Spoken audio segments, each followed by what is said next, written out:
In an earlier video, we constructed a right angle from the radius, the x-axis, and the origin. And we said we could evaluate the trig functions for the angle closest to the origin inside that triangle. For example, if we wanted to know what cosine of this angle was, we could take the adjacent side of the triangle and divide it by the hypotenuse. If we wanted to know what sine of this angle was, we could take the opposite side of the triangle and divide it by the hypotenuse. And if we wanted to know what the tangent of this angle was, we could take the opposite side of the triangle and divide it by the adjacent side. This concept works really well for angles less than 90 degrees. But once our angle is greater than 90 degrees or pi over 2 radians, our original purple angle is no longer inside our triangle.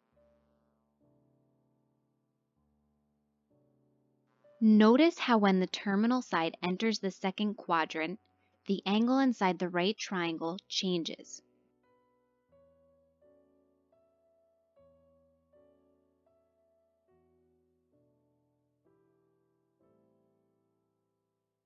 If we were trying to evaluate the cosine of 120 degrees, the angle we use is 60 degrees because that is the angle closest to the origin inside the right triangle.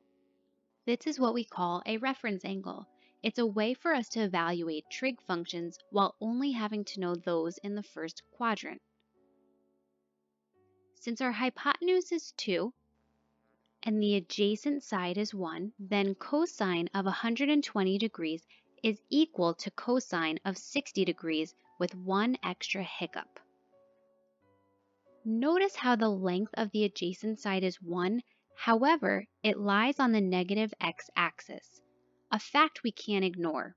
When using the reference angle method, be mindful of the axis on which the sides of the triangle lie. Cosine of 120 degrees can be calculated using 2 as the hypotenuse and negative 1 as the adjacent side. So, cosine of 120 degrees is negative 1/2. Let's look at another example, but first, remember the reference angle is always the angle closest to the x-axis and the origin. In other words, if my terminal side is on the right side of the circle, I use the pink angle. If it's on the left side, I use the yellow angle. In our next example, we're going to find sine of 4 pi over 3. Our answer should be in radians since the question was given in radians, but sometimes it helps to convert to degrees in order to locate the angle in question. 4 pi over 3 is equal to 240 degrees, so here's the angle we're looking at. If we draw a right triangle using the x-axis, we can see that the reference angle is the angle between 4 pi over 3 and the negative x-axis, which has a measure of pi. So our reference angle is 4 pi over 3 minus pi, which equals pi over 3, or 60 degrees.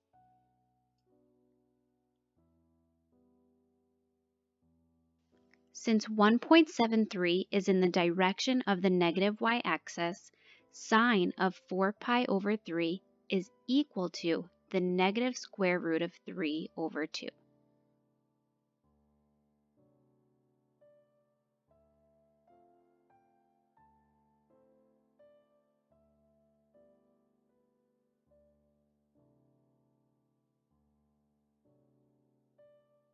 Now let's try evaluating these trig functions without anything but the reference angle and our knowledge of the first quadrant trig functions. But first, we have to review a little shortcut on which trig functions are positive in what quadrant. All students take calculus. This is a mnemonic device that tells us that all the trig functions are positive in the first quadrant.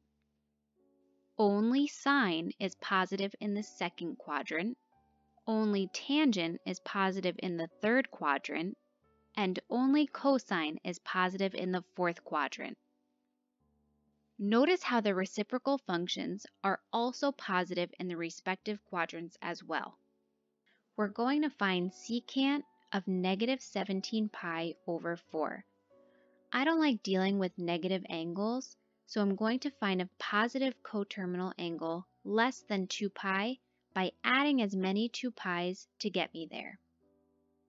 We find that negative 17 pi over 4 is coterminal with 7 pi over 4, or 315 degrees. The reference angle then is the angle between our terminal side and the x-axis, which is pi over 4.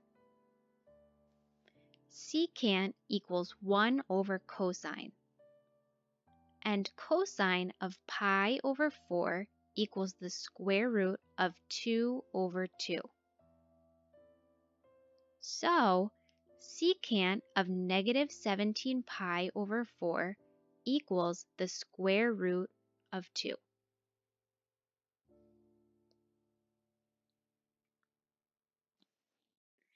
Now we have to decide if the square root of 2 is positive or negative. Since negative 17 pi over 4 is in the fourth quadrant where secant is positive, the square root of 2 must also be positive.